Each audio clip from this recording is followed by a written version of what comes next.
Hey guys, it's Rika and welcome to my vlogs.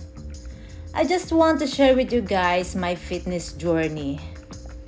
I just can't believe it guys na nagawa ko mag-workout in 46 days straight, and at the same time, I lost exactly 6 kilos. For the first time yata ito nangyari sa buong buhay ko.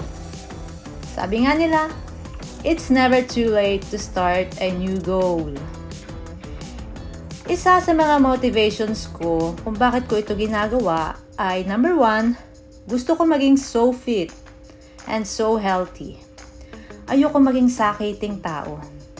Number 2, gusto ko 30 years from now, mas malakas pa rin ako kesa sa kabayo. Oh! Ano naman kinalaman ng kabayo nito? Joke lang guys.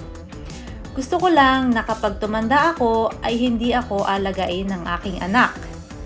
Lahat naman tayo tatanda at wala tayong choice dyan. Pero gusto ko sana sa pagtanda ko may choice ako na maging malakas at hindi sakitin. Ano kasi Wonder Woman? Libre mangarap guys. Wala naman siguro matinong tao na sa pangarap niya sa buhay ay magkasakit. So now is the time para alagaan ang ating sarili para iwas na rin sa sakit. Tandaan, prevention is better than cure. And then, inaamin ko guys, after kong manganak, ay napabayaan ko ang aking sarili. May mga pagbabago na nangyari sa akin. At sa umpisa, nahirapan talaga ako maging mommy.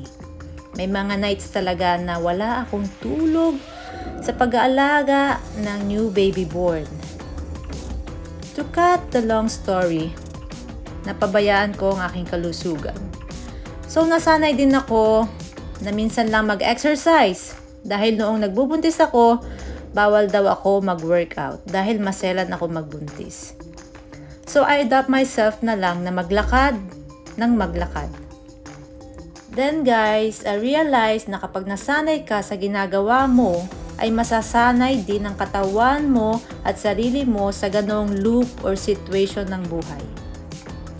So it took 2 years for me bago ako nakalis sa ganong sitwasyon. At sa palagay ko, it takes time din para ma-master mo ang self-discipline. Pag ready na talaga ang sarili mo, ready ka na rin sa magandang pagbabago ng buhay. Remember, self-discipline is the bridge between your goal and accomplishments. Once you master your mindset, you will become unstoppable. So araw-araw, to stay motivated on achieving my goal, ay nakikinig ako ng inspiring motivational speech. Sabi nila, experience is the best teacher. Siguro mas magandang sabihin na learning from the experience of others is the best teacher. Be smart guys. Bakit hihintayin mo pa magkamali kung natuto ka na sa pagkakamali ng ibang tao? So then, I start to work on my mindset. Ano ba talaga ang gusto ko maging? O who I really want to be? And then I realized na gusto ko talagang maging so fit and so healthy.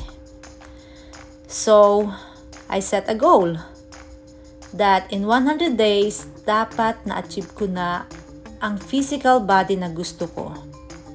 Wow, libre talaga mangarap guys. I'm so proud of myself guys because in 40 days, I never give up. Although, totoo na may ups and down akong na-encountered. Madalas, mahirap talaga mag-umpisa ng bagong kasanayan. Pero I'm sure pag naumpisahan mo nang mag-workout, hindi mo na yan matitigilan at magiging part na yan ng healthy lifestyle mo. So mag-day 1 na agad guys. Then I realized wala naman tayong mapapala kung susuko tayo. Am I right or am I left? O laban-laban, o bawi-bawi. Get, ow! Remember guys, that truly wealth is health. Yan ang totoong kayamanan na hindi natin mabibili. Alright guys, hanggang dito na lang muna ang part 1 ng ating fitness journey. Kung gusto mo na mag-start ng fitness journey at hindi mo alam kung saan ka mag-uumpisa, you can message me on Messenger. I am willing to help you guys. Maybe I can give you some advices na maaring makatulong sa'yo. I hope guys you like this kind of vlogs. Stay healthy and be happy. Thanks for watching. Bye for now. Cheers!